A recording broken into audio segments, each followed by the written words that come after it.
नमस्ते आप सभी को। आज एक नए विषय के साथ, जैसे कि आपने हिंदू तिथि के बारे में सुना ही होगा, तो आज मैं ऐसी एक बड़ी ही अच्छी तिथि जो कि आज शाम से, मतलब आज की जो तिथि है, आज की जो डेट है वो है 20 जनवरी 2024। तो आज शाम को 7:30 बजे से लेके कल शाम 7:30 बजे तक जो तिथि रहने वाली है उसके बारे में मैं एक आपको बड़ी मज़ेदार एक स्टोरी सुनाने वाली हूँ। जैसे कि अब ये तिथि शाम को जो लगेगी वो है पुत्रदा एकादशी।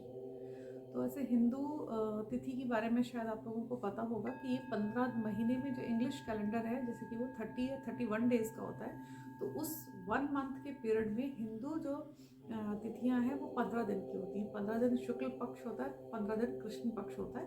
उन दोनों पक्षों में बीच में एक एकादशी आती है। 15 मतलब 15 दिन होते हैं, आज एकादशी यानी 11वां दिन होता है। तो वो आज शाम को पुत्रदा एकादशी तो सारी बहुत इम्पॉर्टेंट होती हैं, उनका बहुत महत्व है। तो आज हम शुरुआत करते हैं पुत्रदा एकादशी से। तो हर एकादशी की मैं आपको कहानी सुनाऊंगी। तो ये जो पुत्रदा एकादशी है, तो नाम से ही आपको समझ में आ रहा है कि इसमें कुछ पुत्र का, बच्चों का कुछ है इस कहानी में। बिल्कुल सही, वैसे ही थी। श्री कृष्ण एक बार जो युधिष्ठिर हैं, महाराज युधिष्ठिर, उनको ये कहानी सुनाते हैं। कहानी का मतलब है उसका महत्व सुनाते हैं, उसका क्या महत्व है, क्यों हमें ये व्रत उपवास करने चाहिए। तो क्या होता है कि इसमें बताते हैं कि एक राजा हुआ करते थे, सुकेतुमन, और उनकी बहुत ही सुंदर सी रानी थी जिसका नाम था शैव्या। तो उनका बड़ा अच्छा राजपाट, अच्छा सब चल रहा था, लेकिन बस एक ही कमी थी उनको। वो हर चीज़ में अच्छे राजा, अच्छी रानी, अच्छी प्रजा, सब कुछ अच्छा था, तो बस बच्चे नहीं थे। तो राजा को ना हमेशा चिंता सताए रहती थी कि मेरे जाने के बाद मेरे राज्य को कौन देखेगा, मेरा कौन पिंडदान करेगा, कौन मेरी आत्मा की शांति के लिए कौन करेगा, मेरे तो बच्चे ही नहीं हैं। तो इस चिंता में ना राजा बहुत बहुत सोचते रहते थे, पूरे टाइम सोचते ही रहते थे। और वो ज़्यादातर ना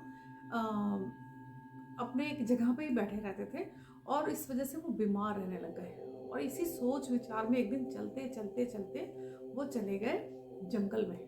उनको चलते चलते पता ही नहीं चला, जब वो जंगल में चले गए तब उन्होंने देखा कि अरे ये मैं कहाँ आ गया हूँ। तो उन्होंने देखा कि वहाँ बहुत सारे पक्षी हैं, वहाँ कोई जानवर हैं, और मतलब हर तरह के जानवर घूम रहे हैं। और उन्होंने देखा कि सब पशु पक्षी जो घूम रहे हैं, हिरन है, मोर है, इस तरह उनके साथ छोटे छोटे उनके बच्चे हैं। तो जब वो उन्होंने बच्चों को देखा, वो फिर वही, उनको तो याद आ गया कि अरे मेरे तो बच्चे ही नहीं है।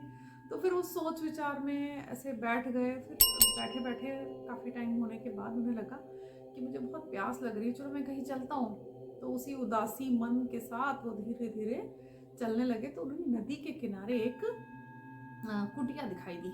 तो वहाँ कुटिया में गए, उन्होंने पूछा भाई अंदर कोई है। तो जब देखा तो उसमें से एक साधु महाराज बाहर आए, और जो कि महाराज, जो राजा थे सुकेतुमन, उन्होंने उनके पैर छुए, उनको प्रणाम किया, उनका आशीर्वाद लिया, और बताया कि मैं वहाँ उस जगह से आया हूँ और ऐसे ऐसे मुझे प्यास लग रही है। तो जो साधु थे उन्होंने बोला कि राजा सब कुछ तो ठीक है, लेकिन ये उदासी क्यों, इतने फेस पे उदासी क्यों है, इतना क्यों आप उदास जैसे दिख रहे हो। तो उन्होंने बोला मेरे पास सब कुछ है, सब कुछ अच्छा है, लेकिन बस एक ही कमी है, मेरे बच्चे नहीं हैं। तो साधु ने कहा कि भगवान ने आज आपको बहुत सही समय पे मेरे पास भेजा है। भगवान ही करते हैं। तो भगवान ने भेजा है। तो राजा को लगा कि इसमें क्या, भगवान ने भेजा, इसमें क्या होगा। तो उन्होंने उनके जो मुख पे प्रश्न आने लगे कि भाई क्या क्या क्या कहना चाहते हैं। तो उन्होंने बोला मैं आपको बताता हूँ, आप बहुत सही समय पे पहुँचे हो। आज पुत्रदा एकादशी है, और जो लोग पुत्र की कामना, मतलब यहाँ पर बच्चों की कामना करते हैं, तो उनके लिए बहुत अच्छा दिन है, उनको उपवास करना चाहिए और विष्णु जी की प्रार्थना करनी चाहिए। ऐसा करने से भगवान उनकी जो ये कमी है जिसे वो बच्चों की, उसको वो पूरा करते हैं, उनके बच्चे होते हैं। तो राजा ने कहा ठीक है, मैंने वैसे भी कुछ नहीं खा रखा है, मैं इसको पूजा करता हूँ। और जैसे जैसे साधु जी ने बताया था उसी हिसाब से उन्होंने कुछ ना खाया और ना पानी पिया, और दूसरे दिन द्वादशी के दिन अपने व्रत को पूर्ण किया, और उसके बाद ही कुछ उन्होंने भोजन किया। तो ऐसा करने के बाद कुछ समय के पश्चात, वही जो जितना टाइम होता है उस टाइम के बाद, राजा के एक घर में एक पुत्र हुआ। और जब पुत्र हुआ तो सबको पता चला कि भाई राजा ने तो राजा और रानी दोनों ने पुत्रदा एकादशी का उपवास किया था और इससे उनके घर में एक पुत्र की प्राप्ति हुई उनको।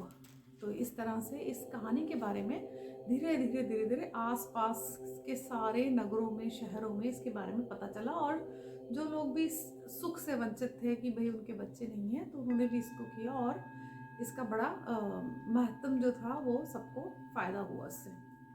तो अगर आपकी भी लाइफ में कुछ ऐसा चल रहा है, आपको भी लग रहा है, तो आप कल पुत्रदा एकादशी में सुबह नहा धोकर दोनों पति पत्नी इस व्रत का करें। अगर आप व्रत नहीं कर सकते हैं तो आप दान कर सकते हैं। आप मंदिर जाएं, मंदिर जाके वहाँ पर अन्न का दान करें लोगों के लिए, और वहाँ पर पीपल के पेड़ के नीचे दीपक जलाएं। ऐसा करने से भगवान आपकी कामना को पूरी करेंगे।